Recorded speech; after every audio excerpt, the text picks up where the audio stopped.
اعوذ باللہ من الشیطان الرجیم بسم اللہ الرحمن الرحیم اللہم صلی علی محمد وعلی آل محمد۔ اللہ رب العزت کا احسان کہ اس نے ایک دفعہ پھر ہمیں قرآن مجید سمجھنے کے لیے یہاں پہ اکٹھا کر دیا۔ آج ہم انشاءاللہ سورہ بقرہ کی آیت نمبر 5 سے آگے اپنا سبق شروع کریں گے۔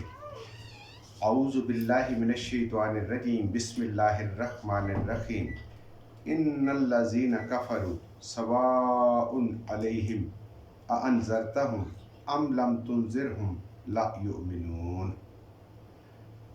سورۃ بقرہ کی ابتدا میں ہم نے یہ پڑھا تھا کہ اللہ کی ذات ایسے لوگوں کو کامیاب لوگ کہہ رہی ہے، مفلحون کہہ رہی ہے کہ جو اللہ کی ذات پہ ایمان لاتے ہیں، یعنی غیب پہ ایمان لاتے ہیں، نمازیں قائم کرتے ہیں، اللہ کے دیے ہوئے رزق میں سے خرچ کرتے ہیں، اور آخرت پہ ان کو پورا یقین ہے کہ آخرت قائم ہوگی اور اللہ کی ذات انسانوں سے اعمال اس کے مطابق جو ہے ان کا وزن کیا جائے گا جو اللہ نے حکم دیا اور نبی کریم صلی اللہ علیہ وآلہ وسلم نے امت کو سکھلایا۔ تو یہ لوگ جو ہیں آخرت میں فلاح پانے والے ہیں۔ اب دوسری قسم کے لوگوں کا ذکر اللہ کی ذات اپنے اس کلام میں فرما رہی ہے، ان الذین کفروا، بے شک وہ لوگ جنہوں نے کفر کیا۔ اب کافر کا لفظ جو ہے کسی چیز کا انکار کرنے والا، یعنی وہ لوگ جنہوں نے اللہ کے حکموں کا انکار کیا، اللہ کے نبی صلی اللہ علیہ وآلہ وسلم کی باتوں کا انکار کیا، اس قرآن کا انکار کیا، آپ کی مبارک ذات کا انکار کیا، آپ کی سنتوں کا انکار کیا، تو یہ ان سب لوگوں کا ذکر ہے۔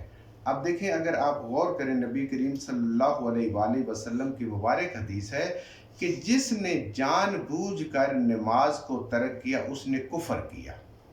یعنی کافر ہونا جو عام طور پہ ہم سمجھتے ہیں کہ کافر وہ ہے جس نے کلمہ نہیں پڑھا ہوا، نہیں، جو وقت کا تقاضا ہے، جو اللہ کا حکم ہے، جو پورا نہیں کرتا، جیسے نماز کے بارے میں کہا کہ جس نے بلا وجہ نماز کو چھوڑا اس نے کفر کیا۔ تو ایسی جب انسان کو پتہ ہو کہ یہ اللہ کا حکم ہے اور پھر اس کو انسان ترک کر کے کوئی اور کام کرے، کسی اور چیز میں اپنی مصروفیت کو نکالے، اس کو چھوڑے، تو یہ ان سب کے لیے لفظ استعمال ہوا ہے قرآن میں، کفرو، یہ بار بار آیا ہے۔ کفرو کا اصل مقصد یا مطلب یہ ہے کہ جو حق کا انکار کرنے والا ہے، جو سچی بات کا انکار کرنے والا ہے۔ اور سچی بات کس کی ہے؟ سچی بات اللہ کی بات سچی، اللہ کے حبیب صلی اللہ علیہ وآلہ وسلم کی بات سچی ہے۔ تو جو اس سے انکار کرنے والا ہے، روح گردانی کرنے والا ہے، اب ان لوگوں کا ذکر ہے، ان الذین کفروا، بے شک وہ لوگ جو حق کا انکار کرنے والے ہیں، سواء، برابر ہے، علیہم، ان پر، انذرتہم، کہ اے نبی کریم صلی اللہ علیہ وآلہ وسلم آپ ان کو ڈرائیں، ام، یا، لم، نہیں، تنذرہم، یا آپ ان کو نہ ڈرائیں، لا یؤمنون، وہ ایمان لانے والے نہیں ہیں۔ یہ ان لوگوں کا ذکر ہے کہ جو حق بات کو سمجھتے ہوئے اس کو قبول نہیں کرتے، اس پہ عمل نہیں کرتے۔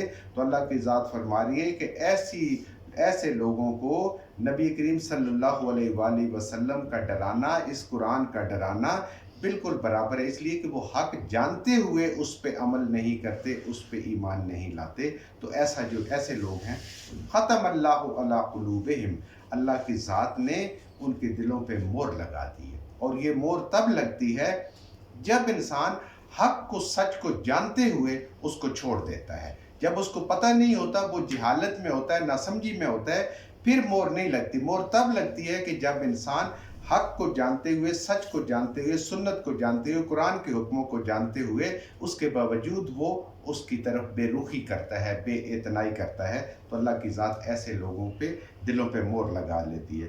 وَعَلَىٰ سَمْعِهِمْ، اور ان کے کانوں پہ بھی مہر لگ جاتی ہے۔ اسی قرآن میں انشاءاللہ ہم پڑھیں گے کہ سب سے پہلے جو ہدایت کا پہلا سٹیپ ہے، پہلی سیڑھی ہے، وہ ہے بات کو سننا۔ اور یہ بات کفار مکہ کو بھی بہت پتہ تھی، اس لیے نبی کریم صلی اللہ علیہ وآلہ وسلم کے مبارک ذات کے پاس لوگوں کو آنے نہیں دیتے تھے، اور اگر کوئی آتا تھا، کہیں پہ کوئی بات کرتے تھے تو وہاں پہ شور و غل کرتے تھے تاکہ کوئی سنے ہی نہیں۔ تو سننا جو ہے وہ پہلی سیڑھی ہے۔ تو ہم نے بھی اپنے دل پہ غور کرنا ہے، اپنے آپ کو دیکھنا ہے کہ کیا آج ہم قرآن کی تعلیم کو سننے کے لیے آمادہ ہیں، ہمارے پاس اس چیز کا وقت ہے، ہم سنت کو سننے کے لیے سمجھنے کے لیے تیار ہیں جو ہمارے علماء ہمیں بتاتے ہیں، تو اللہ کی ذات ان کے دلوں پہ مہر لگا دے گی اور ان کے کانوں پہ بھی مہر لگ جائے گی، ان کی سماعت جو ہے اس پہ بھی مہر لگ دی۔ وَعَلَىٰ أَبْصَارِهِمْ غِشَاوَةٌ، اور ان کی آنکھوں کے آگے پردہ ڈال دیا جائے گا، ان کو حق نظر نہیں آئے گا۔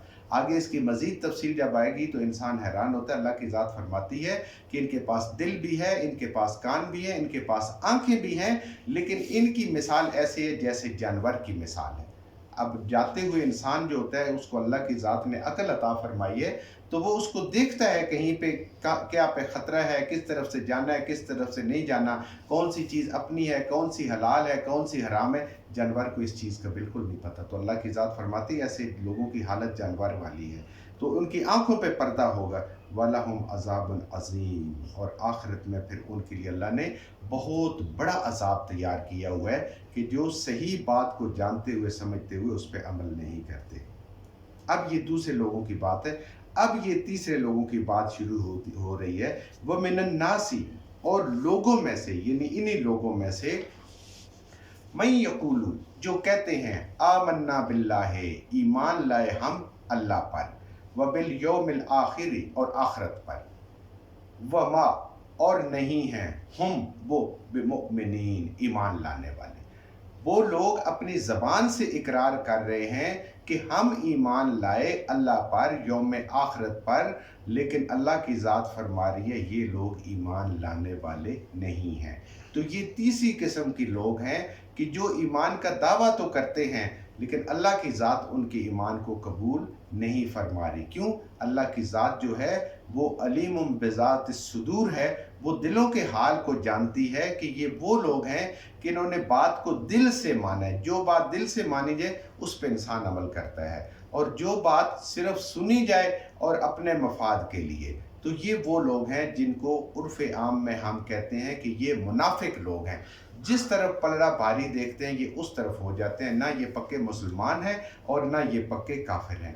اور یہ اس کا ذکر ابتدا میں بالکل اللہ کی ذات نے اس لیے کر دیا کہ ایمان والا کافر تو نہیں ہو سکتا جس کو 2 آیات میں اللہ کی ذات نے سمیٹ دیا، اس کا بہت کم امکان ہے، لیکن ایمان کی کمزوری کی وجہ سے انسان زندگی کے کسی بھی حصے میں منافقت میں مبتلا ہو سکتا ہے۔ تو اللہ کی ذات اس لیے آپ دیکھیں کہ ان کی جو بات ہے اس کو زیادہ صراحت سے بیان کر رہی ہے کہ انسان کو سمجھ آئے۔ یہ کون لوگ ہیں؟ یخادعون اللہ، یہ دھوکہ دینے کی کوشش کرتے ہیں اللہ کو، کہ لوگ ان کو تو مسلمان سمجھیں، ایمان والا سمجھیں، لیکن اللہ کی ذات تو سب کچھ جانتی ہے، تو یہ اللہ کو دھوکہ دیتے ہیں۔ والذین آمنوا، اور ان لوگوں کو جو ایمان والے ہیں، وہ سمجھتے ہیں کہ یہ ہمارے ساتھی ہیں، یہ دھوکہ دیتے ہیں۔ وما، اور نہیں، یخدعون، وہ دھوکہ دیتے، الا، مگر، انفسہم، اپنی جان کو، وما یشعرون، اور انہیں اس چیز کا شعور بھی نہیں ہے۔ وہ تو سمجھتے ہیں کہ لوگ ہمیں مسلمان سمجھتے ہیں، ہم اللہ کو بھی دھوکہ دے رہے ہیں، لیکن اصل میں دھوکہ کیا ہے؟ وہ اپنے آپ کو دے رہے ہیں۔ اپنے آپ کو دھوکہ کیسے دے رہے ہیں؟ کہ جب قیامت والے ایسے لوگ قیامت والے دن اللہ کے پاس پیش ہوں گے تو ان کے اعمال جو انہوں نے کوئی اچھے کیے ہوں گے وہ بھی سارے کے سارے اللہ کی ذات جو ہے ان کو گرد و غبار کی طرح اڑا دے گی، ان کا کوئی وزن نہیں ہوگا قیامت والے دن۔ بلکہ یہاں تک بھی ہے کہ ان لوگوں میں سے ایسے لوگ بھی ہیں جن کے لیے اللہ کی ذات جو ہے وہ میزان لگائے گی ہی نہیں، میزان لگے گا نہیں، ان کے اعمال تولے ہی نہیں جائیں گے۔ تو یہ وہ لوگ ہیں کہ اپنے آپ کو دھوکہ دے رہے ہیں، وما یشعرون، اور وہ تو سمجھتے ہیں کہ ہم نے دنیا کے فائدے کے لیے سمجھ لیا۔ اور منافقت انسان میں آتی ہی تب ہے کہ جب انسان کو دین کے بدلے میں دنیا کا جو مفاد ہے، دنیا کی جو چیزیں ہیں وہ مقدم ہو جاتی ہیں اور دین پیچھے چلا جاتا ہے۔ فی قلوبہم مرض، ان کے دلوں میں مرض ہے، مرض دلوں میں ہے، اس لیے کہ ایمان بھی پہلے دل میں آتا ہے، ان کے دلوں میں پہلے ہی مرض ہے۔ فزادہم اللہ مرضا، اور اللہ کی ذات ان کے اس مرض کو اور بڑھا دیتی ہے۔ وَلَهُمْ عَذَابٌ عَلِيمٌ، اور ایسے لوگوں کے لیے دردناک عذاب ہے۔ آپ نے دیکھا جو کافر لوگ تھے اس کے لیے اللہ کی ذات نے فرمایا عذاب عظیم، بڑا عذاب، اور ان کے لیے اللہ کی ذات فرما رہی ہے عذاب علیم، ان کے لیے درد دینے والا بہت دردناک عذاب ہے۔ بما کانوا یکذبون، بوجہ اس کے کہ یہ جھوٹ بول رہے ہیں، یعنی ایمان والے نہیں ہیں اور یہ اپنے آپ کو ایمان والا ظاہر کرتے ہیں۔ کافر تو ایمان والا نہیں ہے وہ کافر ہے، بالکل کھلم کھلا کافر ہے، نبی کریم صلی اللہ علیہ وسلم کا مخالف بھی ہے، لیکن یہ سامنے بیٹھ کے تو آپ صلی اللہ علیہ وسلم کے جو ہے وہ ایمان لانے کی بات کرتے ہیں، اور جب آپ کی محفل سے اٹھتے ہیں تو پھر اس کے بعد یہ کافروں کو خوش کرنے کے لیے، تو اللہ کی ذات نے ان کو دردناک عذاب ان کے لیے کیا ہے کہ یہ لوگ وہ ہیں کہ جو جھوٹ بولنے والے ہیں، اور ان کے دلوں میں مرض ہے۔ جب مرض ہوتا ہے جہاں پہ، تو چیز اعتدال سے ہٹی ہوتی ہے، کہ ان کے دل اعتدال پہ نہیں ہے۔